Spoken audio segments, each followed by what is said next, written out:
A palavra ressoar tem dois sentidos. Significa emitir som, mas em sentido figurado significa causar efeito. O som é uma vibração que se propaga por um meio, como o ar. Algumas intensidades e frequências das ondas sonoras a que estamos expostos ressoam no nosso corpo, causando muitos efeitos negativos para a nossa saúde. A poluição sonora, apesar de invisível, não pode continuar sendo ignorada. Esse documentário pretende dar visibilidade a algo que já deveria ser óbvio para todos nós, mas que ainda não é. E as coisas óbvias, às vezes, parecem coisas simples. As coisas óbvias não necessariamente são coisas simples. São coisas bastante complexas e difíceis de serem entendidas. Eu queria, antes de falar sobre os efeitos do som sobre a saúde, fazer uma lembrança a todos de que no nosso corpo, de alguma forma, tudo se comunica com tudo. E aí a questão da audição é uma questão que também está interligada ao todo que nós somos. Numa sociedade como a nossa, muito movimentada, muito barulhenta, muito cheia de atividade, nos leva a ter uma condição que pode ser essa do estresse cumulativo. O som pode participar disso. Algumas doenças são provocadas pelo som excessivo e é importante que você consiga ou se isolar ou controlar essas fontes de ruído para diminuir a probabilidade de você ter algum tipo de doença. O ruído, ele age como um estressor. Ele vai ativar o sistema nervoso autônomo. A gente já pelo menos ouviu falar, né, do sistema nervoso simpático, parasimpático, que são sistemas que regulam as funções em geral do nosso organismo, né? Quando a gente é exposto a ruído, o que acontece? Esse sistema nervoso autônomo, ele é ativado como se estivesse em estado de alerta, e isso dispara, ativa a liberação de hormônios do estresse, por exemplo, cortisol, adrenalina, e isso modifica a função, né, modifica o funcionamento de diversos órgãos, entre eles a frequência cardíaca, né, o coração, o fluxo sanguíneo, por conta dessa alteração do coração. Você tem, inclusive, modificações no sistema digestivo, na pupila, né? Todo o seu organismo, todo o seu corpo vai, de alguma forma, sofrer interferência desses hormônios. Se isso acontece esporadicamente, talvez não existam tantos prejuízos. Mas se isso vira uma coisa crônica, o seu corpo vai ficar o tempo inteiro em estado de alerta, em estresse. E aí, com o passar do tempo, isso vai levando ao estabelecimento, muitas vezes, de uma doença crônica, né? Entre elas, as doenças cardiovasculares, que é as que mais vêm sendo faladas em relação ao ruído. Esse estresse acaba refletindo no nosso sistema nervoso central, principalmente numa região do cérebro que é o eixo hipotálamo hipofisário. Então ele vai produzir adrenalina, a adrenalina vai agir no coração, vai agir no vaso sanguíneo. De que jeito? A adrenalina vai aumentar a frequência cardíaca. Isso aumenta o trabalho do coração, aumenta o desgaste, e isso pode causar um mau funcionamento do coração com o tempo. Vai agir nos vasos sanguíneos, provocando a vasoconstrição. Isso vai aumentar a pressão dentro do vaso sanguíneo, vai aumentar a pressão arterial. O indivíduo vai ficar hipertenso se esse estímulo se perpetuar. Eu vou ter o estímulo, por exemplo, da produção de cortisol, que é um hormônio que está relacionado com a nossa atividade. E isso vai aumentar o risco de doença vascular, isso vai aumentar o risco de outros eventos, incluindo os eventos cardiovasculares. Com certeza, o componente do estresse na ocorrência destes quadros de hipertensão, de diabetes, de um desgaste do sistema cardiovascular são muito importantes. Sem dúvida, desse conjunto complexo de elementos participa a questão do som, né? Aumentando o nosso estresse e piorando a nossa qualidade de vida de uma maneira geral. O nosso corpo, e particularmente o nosso cérebro, tem uma parte mais primitiva que está ligada à constelação de estímulos ambientais. E um estímulo ambiental irregular, imprevisível, constante, recorrente, sinaliza que tem algo no ambiente que não está sob nosso controle, sobre o qual a gente deveria prestar atenção. Agora pense na situação moderna, né, que tem o que a gente chama de desencontro evolutivo. Você tem uma mente habituada a viver na selva, né, ou em condições naturais, e agora você vive num espaço urbano transformado. O seu corpo ainda responde aos estímulos não como se ele vivesse na cidade grande. Ele responde aos estímulos como se ele vivesse na selva. Se você me permite um pouco, a selva é mais ou menos assim, né, ó. Certo? Alguma coisa, de repente, alguma coisa se transforma no seu ambiente, começa pau, pau, pau, vrum, pum, pá. A irregularidade, a frequência também imprevisível, mais rotineira, recorrente, vai informando uma parte mais primitiva do seu cérebro que alguma coisa muito potencialmente perigosa está acontecendo. Então, basicamente, o que a gente tem em relação à solução à poluição sonora, que a gente vai chamar de um conjunto de doenças ou de condições mórbidas que a gente vai chamar de doença do estresse. Isso vai causar estresse. A tradução correta da palavra estresse, que é uma palavra inglesa, é sobrecarga. Então, o seu organismo, o seu cérebro e a sua psique estão sobrecarregadas por um estado de alerta contínuo produzido pela poluição sonora. E isso tem repercussões fisiológicas. E aí que vão aparecer as tais das doenças crônicas não comunicantes, que são as doenças do estresse. São as doenças metabólicas, como diabetes, hipertensão. Pasmem, mas as doenças oncológicas têm muito a ver com isso, porque o estresse crônico vai redundar numa baixa imunológica, essa baixa imunológica favorece o aparecimento de tumores, e sempre associado é a tríade, tá, queridos? Cardiovascular, oncológica, mental. Das mentais, não toda e qualquer doença mental, sim. A rigor, toda doença mental tem um risco aumentado por estresse, mas tem aquelas condições específicas do estresse. Ansiedade, depressão, consumo, eventualmente abuso de substâncias, né? Então, essa é a tríade associada ao estresse. E é interessante, né? Porque esses elementos de estresse ambiental, como o ruído, por exemplo, é um inimigo oculto. A gente meio que, uma parte de nós, a parte consciente, ela se habitua. Diz, não, realmente, né? Tinha esse barulho aí. Mas você se importa. Ele incomoda, mas a gente esquece. Mas tem a parte do seu cérebro que extraconscientemente monitora o ambiente e entende isso como uma ameaça. E aquilo mantém o seu nível de estresse, a sua fisiologia sempre ativada para um risco que a rigor nunca vai chegar. E que vai ter impactos, então, sobre sua saúde. A saúde física e mental. A vida é feita com sons. Então, parece muito lógico que isso exista na minha vida. Então, entra numa situação em que falar sobre isso fica tão óbvio, porque todo mundo já sabe, o som está aí, ele vai existir, eu nunca vou tirar o som. Só que nós temos que pensar que não é bem por este caminho. Eu acho que a gente está hoje numa fase, em termos de entender melhor o quanto que o ambiente pode trazer de efeitos deletérios para a saúde humana. Então, não dá para levar essa situação como uma situação óbvia e fácil de conviver com ela. O ruído urbano hoje, ele é o que a gente chama de um dos fatores ambientais mais negligenciados. As nossas cidades são espaços que cresceram de uma forma muito desorganizada e, com o tempo, elas têm se tornado um espaço de adoecimento das pessoas. A gente construiu cidades, que a gente inventou carro, meios de transporte. E aí o que acontece é o seguinte, essa tecnologia nova resolve um monte de problema para a gente, mas cria novos problemas. Então a questão é, uma vez que a gente promoveu essa transformação do ambiente, agora a gente precisa aprender a viver nesse ambiente transformado e resolver os problemas que essa transformação causa. Às vezes a gente se preocupa com hábitos saudáveis de vida, como alimentação saudável, praticar atividade física, mas esquece de outras coisas importantes, como poluição do ar, como poluição sonora, como o estresse que você enfrenta no seu dia a dia.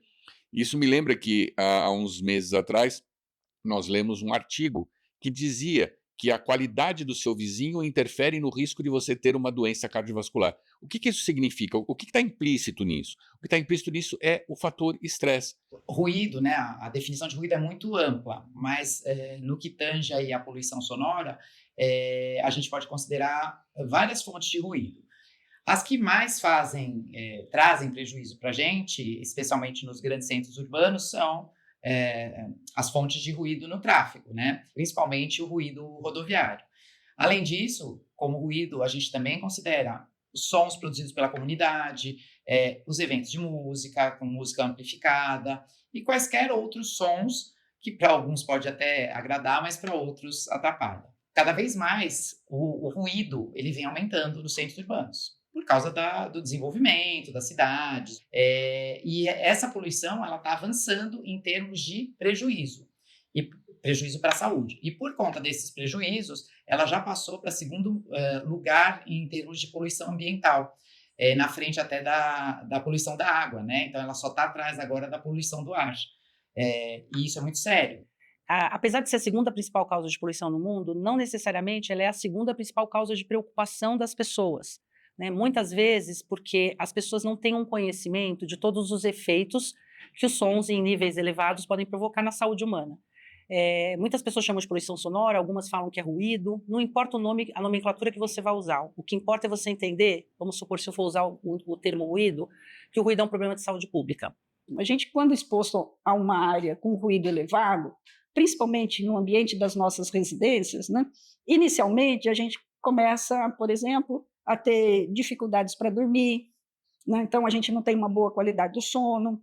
As crianças, por exemplo, têm mais dificuldade de concentração. E esse processo, né, de exposição contínua, ele vai, com o tempo, se acentuando e vai havendo um efeito cumulativo no nosso organismo. O ruído me estressa, porque eu quero conversar, e o ruído me atrapalha, então eu tenho que falar mais alto. Isso vai deixando a gente irritada, incomodada. Muitas vezes as pessoas não sabem que, poxa, eu tô tremendo, o meu coração tá disparado, não sei o quê. Às vezes a pessoa não tem consciência que isso pode ser causado pela exposição ao ruído. Os adolescentes jovens hoje, eles adoram ouvir música alta, né? Eles podem achar que aquilo não está impactando a saúde deles, mas está, né? A começar pela audição. E eles vão também desenvolver uma série de outros, todos aqueles outros fatores negativos, eles também vão observar. Só que como eles são fatores de mais longo prazo, essa relação com a exposição ao ruído, ela fica mais difícil de ser feita, né? A gente só consegue observar mais no nível coletivo, né? E não individual. Mas mesmo quando a pessoa parece não se incomodar, ela também está exposta e ela também vai sofrer os impactos, né? Não é exclusividade de quem se incomoda. Então, isso é importante. Não é só uma questão de você ficar irritado com a construção da obra do lado, ou com o bar, ou a casa de música ou de show que fica perto da sua casa.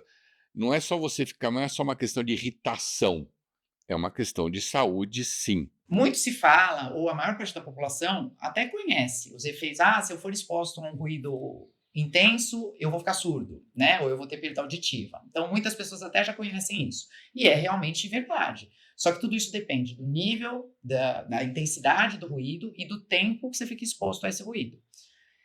Isso normalmente, para te causar perda auditiva, normalmente esses níveis de ruído e o tempo de exposição tem que ser maiores. Agora, quando a gente pensa em poluição sonora, em efeitos não auditivos do ruído, a gente já tem que partir para limites de ruído mais baixos. A partir de várias evidências publicadas, né, na literatura científica, foram estabelecidos alguns níveis de ruído menos prejudiciais. Ficou estabelecido aproximadamente que níveis de ruído ao redor de 53 dB para ruído de tráfego seriam menos prejudiciais, isso de dia. E durante a noite, ruído menor do que 45 dB.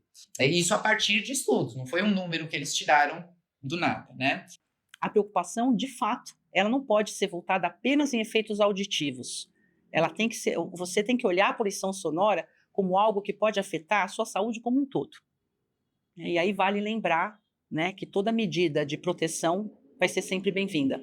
Né? Quanto mais você puder se proteger, quanto mais você puder evitar a exposição, melhor. A gente precisa aprender a lidar melhor, né, com as fontes de ruído, com a produção e com as escolhas que a gente faz em termos de exposição a ruído, né? Porque sempre que a gente está exposto ao ruído, ele vai produzir um efeito no nosso organismo. Então, a gente tem que aprender a selecionar melhor, né, a quais ruídos a gente pode estar exposto para minimizar, né, o impacto à saúde, o impacto negativo à nossa saúde. Então, embora eu trabalhe com ruído, eu adoro música, principalmente rock. E eu vou muito em festivais.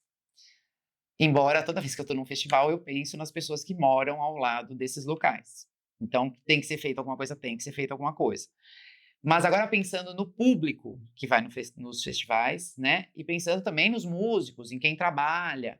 Teve um evento que eu fui, que eu medi com o meu celular e estava ensurdecedor. Mais de 110, chegou a 115 perto das caixas de som. Era impossível falar. Eu não estava na frente da caixa, eu estava mais longe, mas assim, estava impossível. E eu nunca vi tanta gente com papel higiênico na orelha como naquele evento. Então, isso mostra como, primeiro, as pessoas não usam protetor em show. É raro você ver alguém com protetor. E segundo, que isso tem que ter um controle, tem que ter limite também. Tanto pensando nas pessoas ao redor, que moram ao redor, quanto nas pessoas que consomem esses eventos, né? Porque também está fazendo mal para essas pessoas e para quem trabalha lá. Então, seja os técnicos de som, os bombeiros, enfim, qualquer um. Então, também é um assunto que a gente tem que pensar. Não precisa deixar de ter lazer, não precisa deixar de ouvir música, não precisa deixar, mas a gente pode fazer isso numa situação mais favorável à nossa saúde. A OMS faz diversos estudos onde ela compila evidências científicas desenvolvidas em vários locais. A gente, então, tem evidências que até eles colocam, né, naqueles compilados que eles fazem, essa evidência é forte, essa evidência é moderada. Por quê? Porque, às vezes, os estudos ou não são tão robustos, ou são menores, ou você tem um número menor de dados para chegar nas evidências absolutas. Isso causa isso, né? Diretamente. Isso vai desenvolver isso. Mas já para as doenças cardiovasculares, as evidências já estão bem estabelecidas. Hipertensão arterial essencial, que a gente chama, né, na medicina, eles chamam de essencial, quando você não tem uma causa específica, hoje, inclusive, é reconhecida dentro da lista de doenças relacionadas ao trabalho, como um efeito decorrente da exposição a ruído. E, né, isso foi uma novidade que saiu na portaria do Ministério da Saúde em 2023. E o que mudou muito? Mudou o reconhecimento de que muitas situações em ambientes de trabalho podem gerar doenças, né? Podem alterar o processo de saúde e doença e gerar uma série de agravos à saúde dos trabalhadores. E, para nossa surpresa, o ruído, claro que já era reconhecido antes dessa portaria. Primeiro, o reconhecimento já levava em consideração a perda por ruído, né? Porque isso já é muito comum, a prevalência altíssima em trabalhadores. Mas o que nos gerou surpresa é que, quando eles colocaram o risco ruído, eles colocaram efeitos no sistema auditivo, mas eles também reconheceram a hipertensão nessa lista. Veja, hipertensão arterial sistêmica não é somente caracterizada pela elevação numérica da pressão arterial, aquela que a gente mede. O indivíduo precisa estar exposto a essa elevação da pressão dentro do vaso sanguíneo por um período de tempo prolongado. Isso vai fazer com que o vaso sanguíneo perca aquela elasticidade que ele tem natural, ele começa a ficar mais rígido. Isso vai alterar e perpetuar cada vez mais o valor elevado da pressão arterial dentro desse vaso sanguíneo, e esse vai dificultar o trabalho do coração, vai alterar o trabalho do rim, vai dificultar uma série de outras funções dentro do nosso organismo que vão terminar com lesões graves, tanto no coração, quanto no cérebro, quanto no rim. Então, a hipertensão não é só uma medida do valor da pressão, é uma condição contínua de exposição. E uma das complicações da hipertensão é o infarto, por exemplo, né? O infarto agudo do miocárdio ocorre quando você tem a morte do músculo cardíaco por ausência de sangue naquela região, ou seja, por algum motivo, aquela região do coração, do músculo cardíaco, deixa de receber sangue, deixa, portanto, de receber oxigênio e nutrientes, e ela morre por causa disso. Isso é o infarto. O que é o derrame? É a interrupção de fluxo de sangue por uma região do cérebro. Então, essa região do cérebro deixa de receber sangue e ela também vai morrer por causa disso. E essa interrupção pode ser por dois motivos, ou porque entope o vaso sanguíneo, ou porque ele se rompe, que são duas condições muito graves e que podem ter consequências para esse indivíduo para o resto da vida, tá certo? Levando a uma série de incapacitações para o indivíduo. A cada ano que passa, a gente tem mais estudos querendo entender melhor o quanto que a poluição sonora pode gerar de efeitos na vida das pessoas. E esses efeitos indiretos, eu acho que eles merecem um olhar mais atento, porque muitas vezes a gente pega estudos que vêm, por exemplo, alterações importantes de sono relacionado a ruído. Tem evidência científica? Tem. E alterações de sono está ligada, qualquer tipo de alteração de sono está ligada à saúde geral do indivíduo. Então, muitas vezes, os problemas de saúde, eles se iniciam por questões de alterações de sono. A gente entende que o sono é um processo natural e que é imprescindível para a vida. A gente precisa daquele período de descanso. E apesar do que as pessoas acreditam, o sono não é um momento que o cérebro está desligado. É um momento em que várias coisas acontecem, tanto para reparar alguns tecidos, reparar alguns sistemas e também para preparar o nosso corpo para o dia seguinte. E para que a gente tenha uma boa qualidade de sono, a gente precisa de um ambiente adequado para isso. Então o ambiente tem que estar silencioso, tem que estar numa temperatura adequada, tem que estar com a luminosidade adequada, então a gente dorme muito melhor num lugar escuro, sem barulho e com ali uma temperatura confortável. E tudo isso que interfere no ambiente interfere na qualidade do sono, tanto na nossa facilidade em adormecer, quanto também na qualidade do sono. Então, se a gente tem aí um exemplo de um barulho que incomoda, um barulho externo, seja o barulho da rua, seja um barulho de uma festa, a gente vai ter uma dificuldade para atingir aquele relaxamento por início do sono, e mesmo que a gente durma, o nosso sono vai ficar fragmentado. Então, o cérebro ele percebe isso. Então, se a gente pensar lá no Homem das Cavernas ou nos animais selvagens, apesar de durante o sono a gente não captar toda a informação, a gente precisa ter ali um sistema de certa forma de alerta para reconhecer algum perigo. Então, o nosso cérebro, ele organizou o sono de forma que a gente diminua os estímulos que a gente recebe, mas ao mesmo tempo algum estímulo passa, até para a gente se proteger. Então, mesmo dormindo, mesmo com o cérebro na atividade típica do sono, que ele recebe menos informação, a gente está alerta e qualquer barulho pode ser ali esse deflagrador desse sistema de alerta. Então, mesmo que a gente tenha uma percepção de que, olha, eu acho que eu dormi a noite toda, se tem um barulho externo, o nosso sono fica fragmentado. Na prática, o que a gente vê de consequências da poluição sonora em relação ao sono? Uma dificuldade maior em manter o sono, uma dificuldade maior em iniciar o sono, então isso leva ao encurtamento do tempo total de sono, então as pessoas dormem menos por conta dos barulhos externos, e também uma má qualidade do sono, porque o sono fica fragmentado e o sono fica mais superficial. Então, se a gente dorme mal, a gente vai ter ali várias repercussões no dia seguinte que estão relacionadas com a nossa capacidade de prestar atenção em alguma coisa, a nossa capacidade de concentração, nossa capacidade cognitiva, de abstrair ali de um conceito, de aprender um novo conceito, a gente fica mais irritado, o nosso humor fica alterado, mais cansado, mais fadiga, a produtividade fica aí prejudicada. E várias noites mal dormidas, várias noites com sono encurtado ou de má qualidade, esse sono superficial, a gente vai acumulando ali um impacto negativo em saúde que pode culminar em algo mais grave. Então, o que tem muito bem estabelecido? O aumento do risco cardiovascular, então, o maior risco de desenvolver infarto, de desenvolver AVC, pressão alta, um perfil metabólico desfavorável, então maior risco de obesidade, de diabetes, alteração do colesterol, alterações do humor, então não só uma irritabilidade no dia seguinte, mas também uma maior chance de desenvolver depressão, ansiedade, um maior risco de suicídio e também uma alteração cognitiva. Já tem vários estudos mostrando que uma noite de sono de má qualidade ou de sono encurtado, a gente já começa a acumular proteínas tóxicas cerebrais. São proteínas, por exemplo, beta-amiloide, que estão relacionados no desenvolvimento da doença de Alzheimer. Vários estudos em relação ao sono, eles avaliam muito o barulho de rua, barulho de trem, barulho de avião. Eles tentam definir qual o limite desses barulhos que podem interferir ali na qualidade do sono. Ficou estabelecido que 45 decibéis seria um ponto ali de corte para que tenha um prejuízo na qualidade do sono. E um ponto que é interessante é que nem sempre isso é percebido por quem está dormindo. Nem sempre essa pessoa acorda com esse barulho, mesmo que seja nesse limite. Às vezes ela tem ali um despertar tão breve que ela não tem consciência. Ou ela tem só essa superficialização do sono. E tem alguns estudos que mostram outro ponto interessante, é que não se acostuma com isso. Então, não é, olha, eu vivo há muitos anos ao lado de um lugar que é muito barulhento e com o tempo ali eu aprendo a dormir. Mesmo que você consiga dormir, então que você tenha ali a facilidade de adormecer e de manter o sono, o seu sono continua fragmentado. E existem algumas atividades que acontecem especificamente durante o sono. Existem aí atividades relacionadas ao sistema imunológico. Então, um bom reparo do sistema imunológico acontece durante o sono. Então, até alguns estudos mostrando que se eu durmo mal, no dia seguinte eu tenho uma susceptibilidade maior a contrair alguma infecção, ou, por exemplo, se eu vou me vacinar, eu fico menos protegido, então a vacina é menos eficaz no dia seguinte, uma noite mal dormida. Existe uma importância muito grande do ponto de vista metabólico. Durante o sono, a gente produz o hormônio do crescimento. Então, isso é super importante na criança. Então, a criança que dorme mal, ela tem uma alteração do desenvolvimento, às vezes não cresce de forma suficiente.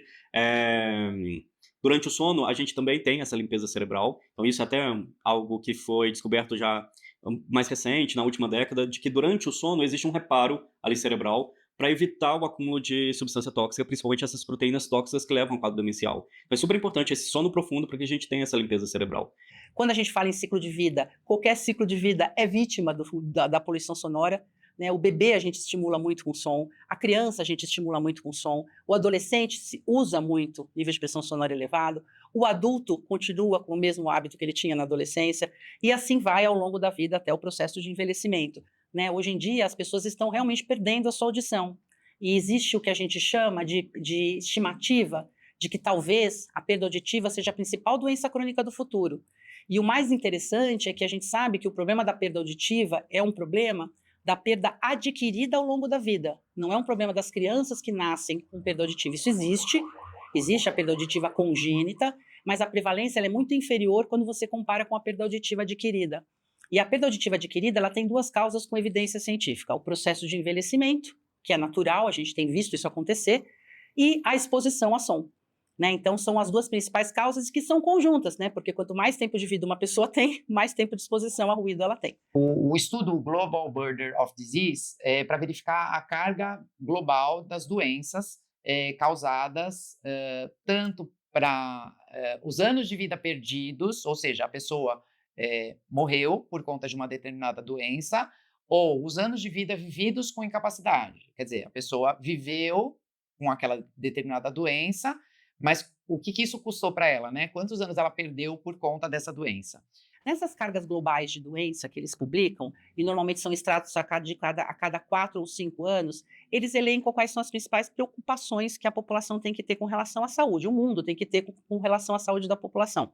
Tem uma fórmula que eles utilizam, e eles usam um cálculo que diz anos de vida perdido.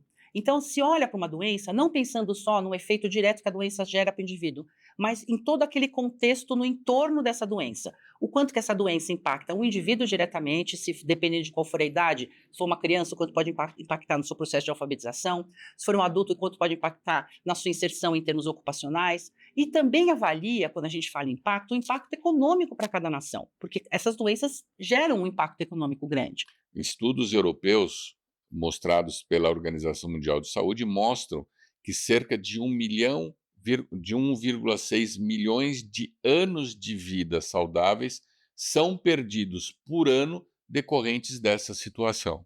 Né? Então, essa forma de você olhar e elencar, fazer um ranqueamento de doenças a partir desse conceito de anos de vida perdido, eles também mostram quais são as principais causas de preocupação.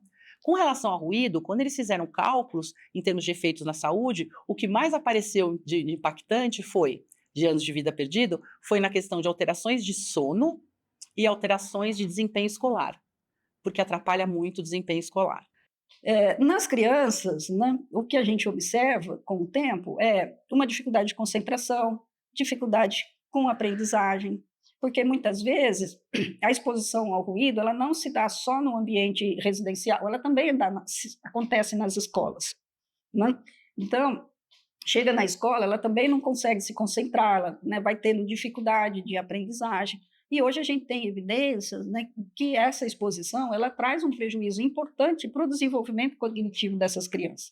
E, obviamente, isso vai impactar, né, todo o desenvolvimento e a qualidade de vida dessa criança. Ela vai, né, vai ter mais dificuldade, né, para se qualificar, para se desenvolver. Né, ela pode, com isso, talvez, né, ter comprometido aí o seu futuro, né, a sua capacidade integral de desenvolvimento, além de desenvolver também nas crianças um adoecimento. A criança ela está mais suscetível a um período maior de poluição sonora. Então, às vezes, ela faz cochilos longos durante o dia, o período total de sono da noite é mais prolongado. Então, isso invade muito o período de atividade, o período o horário comercial, onde a gente tem muito mais barulho. Então, as crianças estão ainda mais suscetíveis a esse impacto sonoro em relação ao tempo total de sono. E as crianças, elas, muitas vezes, o sono dela é diferente, então o sono dela tem uma tendência a ser mais profundo, e muitas vezes ela não vai ter essa dificuldade para adormecer, mas ela vai ter essa dificuldade de fazer um sono de boa qualidade, de fazer todo esse período de sono profundo que ajuda na formação da memória, na consolidação do aprendizado. E a criança também, quando ela não consegue dormir, em geral ela fica muito irritada, e aí fica difícil ali, tanto o convívio com familiares, com outras crianças, isso é muito importante também para o desenvolvimento até socioemocional da criança. E a gente, assim, está, de alguma forma, roubando o futuro das nossas crianças, né? Quando a gente impede que ela se desenvolva num ambiente saudável, que ela tenha um desenvolvimento integral das suas capacidades cognitivas de desenvolvimento, né? A gente, de certa forma, está tirando o futuro dessa criança. Então, a gente tem que pensar nisso também. A questão da exposição ao ruído também, o que a gente tem é que, com a idade, aumenta a incomodidade também com o ruído. A gente vai se tornando mais intolerante ao ruído. E isso potencializa também o impacto do ruído. Se a gente continua vivendo num ambiente ruidoso, né, isso vai potencializando o impacto. O idoso, ele é, né, particularmente sensível. O idoso, muitas vezes, ele tem mais dificuldade de mobilidade, então ele fica mais tempo, às vezes, em casa. E se esse ambiente é um ambiente ruidoso, né, um entorno, um trânsito elevado, né, quer dizer, isso agrava, quer dizer, muito as condições de vida e de saúde dessa população, né? Então, os efeitos do ruído nos idosos é uma população que a gente mais observa efeitos negativos por conta desse efeito cumulativo também, né? É claro que o ambiente urbano ele é mais complexo, porque você não tem só o tráfego, a gente tem as atividades comerciais, né? Hoje São Paulo é um canteiro de obras, né? E essas obras começam logo cedo, 7 horas da manhã, vão até a tarde, muitas vezes no sábado. Então, e o barulho é importante, né? Assim, é uma produção de barulho muito importante. Você tem outras atividades comerciais, bares, restaurantes, comércio, circulação de pessoas, né?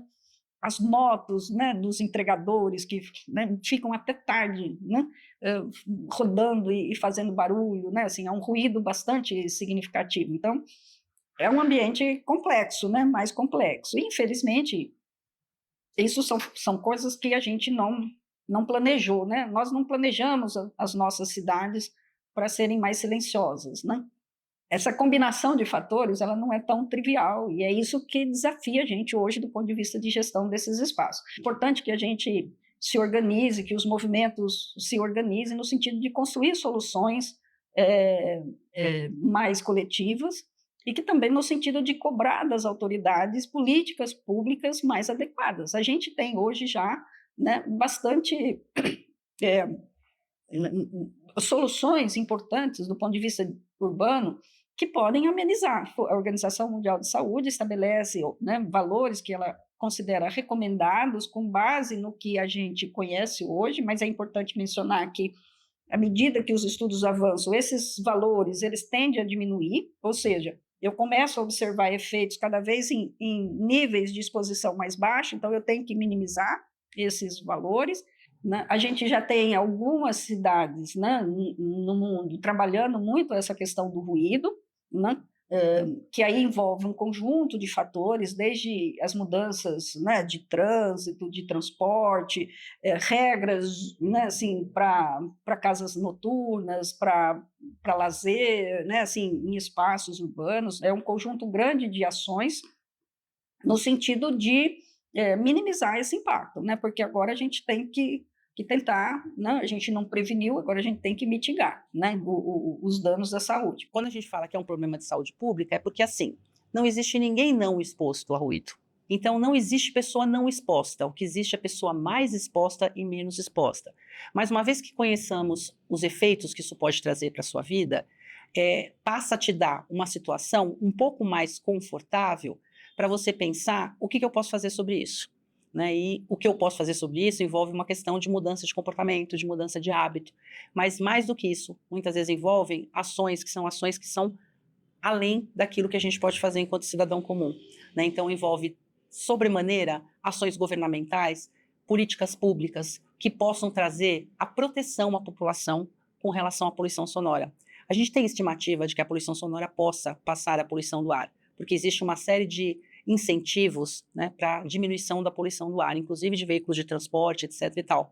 E a gente não vê o mesmo movimento no que diz respeito à poluição sonora, né? Então, isso também traz, ao mesmo tempo, uma preocupação muito grande e também traz, né, uma situação que eu vou chamar de uma situação de urgência para que a gente possa, de alguma maneira, né, fazer um movimento coletivo. E quem pode fazer isso é só a população, né? Quem pode exigir que a política pública exista, quem pode exigir que a política pública seja modificada, e quem pode fazer pressão no poder público é a população.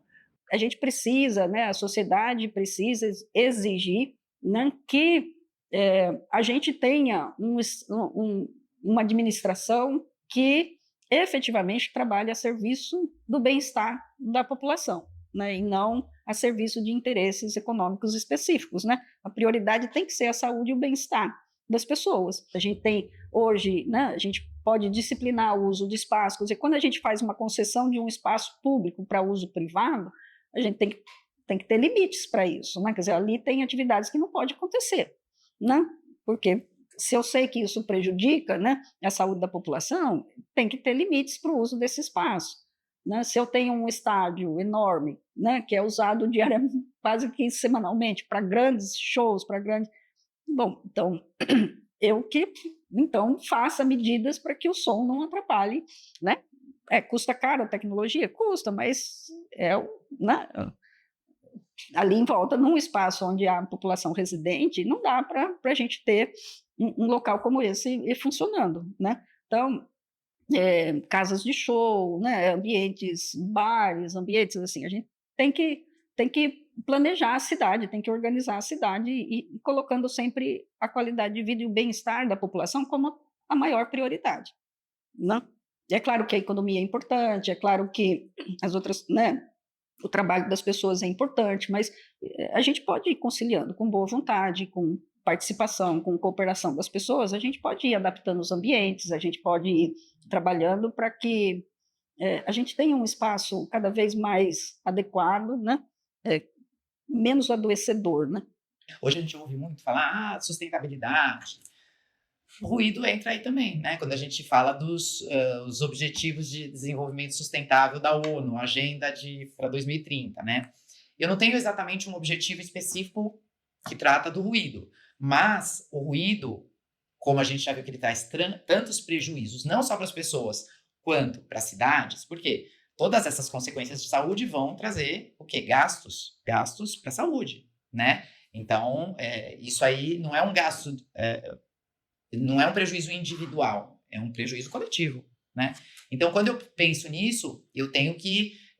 o ruído trata de um aspecto transversal. E dentro dos objetivos, dos ODS, né, a gente tem principalmente aqueles que tratam das cidades, né, de você reduzir o impacto ambiental nas cidades, e também aquele que você vai reduzir as doenças e mortes decorrentes de exposição a fatores de risco, entre eles o ruído. A gente também tem que trabalhar numa mudança de cultura da cidade em relação ao uso do espaço, né? A gente tem que entender que o espaço ele é coletivo e a gente tem que ter responsabilidade com a ocupação desses espaços. Então, assim, a questão dos eventos, a questão dos horários, né, de funcionamento de alguns locais, casas noturnas, que estão em locais próximos de áreas residenciais, tem que ter limite, né? Tem que respeitar o fato de que ali naquele ambiente você tem pessoas que residem e são pessoas que trabalham, precisam da noite para descansar. Hoje a gente tem tem muitos espaços que foram transformados, né, que são espaços urbanos no meio de áreas residenciais que foram transformados em espaços de eventos, né, sem a devida proteção desses espaços. A gente tem, assim, às vezes você vai num parque e as pessoas estão lá com som altíssimo, né? Assim, a gente tem que aprender que não cabe, que tem as crianças neurodivergentes, que elas têm bastante dificuldade de lidar com a questão do ruído elevado, né? Então, a gente tem que pensar no estresse e no problema que a gente causa para essas populações sensíveis também, né? Não é só a média da população, a gente tem populações particularmente sensíveis e que também precisam ser respeitadas, né? Nós temos que ter um comportamento que nos leve a não permitir que o estresse se acumule. E como um componente importante para esse estresse acumulativo é o som, temos que buscar administrar o som, para impedir que esse ciclo que se autoalimenta ocorra conosco. Existem muitas fontes de ruído que nós conseguimos administrar. Existem outras fontes de ruído que, se o Estado, se o poder público não se manifestar, nós não conseguiremos controlar. E isso irá provocar doenças e adoecimento em todos nós. Então, quando nós, por exemplo, observamos um evento muito mais visível, que são as mortes no trânsito, como reduzir as mortes no trânsito? Não tem outra saída. O Estado tem que se movimentar para que a morte no trânsito reduza. Da mesma maneira, em relação ao som, nós temos que ter a autoridade pública produzindo um conjunto de regras, de delineamentos, de como a sociedade deve se comportar em relação à produção dessas fontes de som. Existem muitas fontes de som que serão mais difíceis de controlar, mas existem muitas fontes de som que nós podemos agir através da ação do Estado.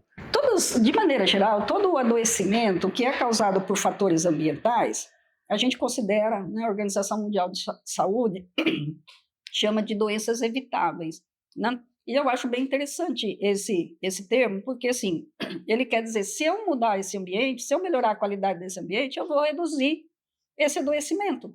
Então, se a gente sabe que a poluição do ar, o ruído e os dois juntos, né, estão adoecendo as pessoas, se eu melhorar esses fatores, esse adoecimento vai diminuir.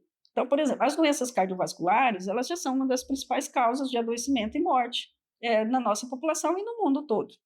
Então, e isso tem um impacto, né, não apenas na qualidade de vida das pessoas, mas também nos sistemas de saúde, porque são mais pessoas que vão precisar de tratamento, são mais pessoas que vão acessar, né, e que poderiam ser evitados, de tal forma que esses recursos poderiam ser melhor distribuídos ou priorizados para outras questões que não são tão evitáveis, né?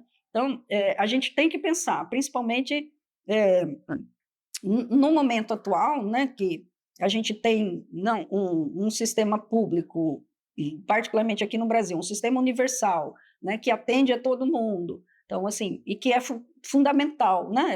É um bem precioso, né? A gente tem que diminuir a pressão sobre esse sistema. E reduzindo esse adoecimento evitável pela qualidade ambiental, pela poluição, pela contaminação, né, dos mananciais, pelo ruído, pelos acidentes de trânsito, são todos fatores que são evitáveis, né? Então, a gente vai ter menos adoecimento, menos mortes. E isso, obviamente, também vai fortalecer o nosso sistema público de saúde. E eu queria encerrar, na verdade, com uma frase que foi dita por um prêmio Nobel, o Robert Koch, em 1910. Ele previu que um dia o homem terá que lutar contra o ruído tão ferozmente quanto a cólera e a peste. Acho que chegou a hora, né?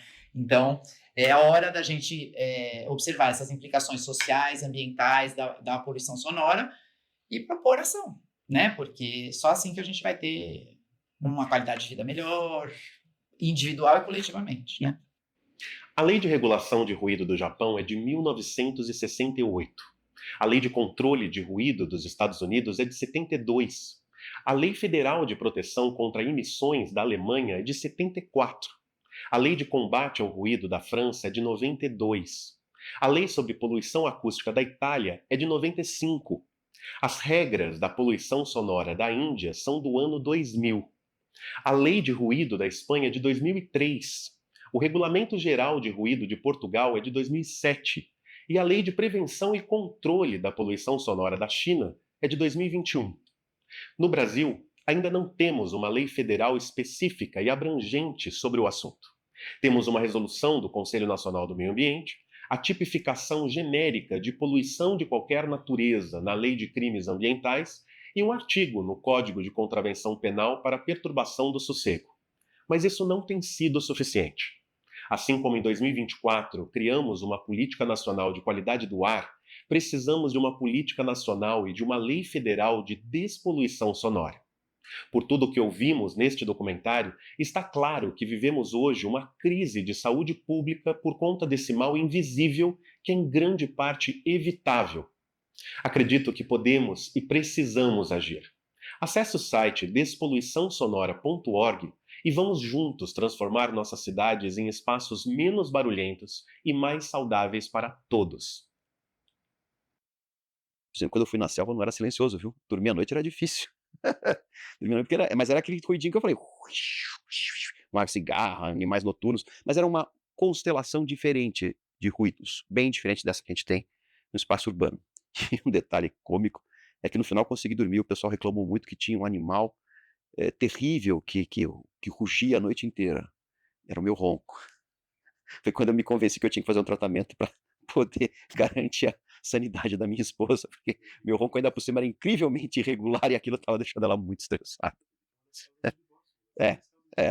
Porque o ronco é terrível mesmo, e o ronco não é uma das coisas mais fáceis de tratar, mas também tem tratamento e também deveria estar implicado nas nossas preocupações em relação à saúde sonora.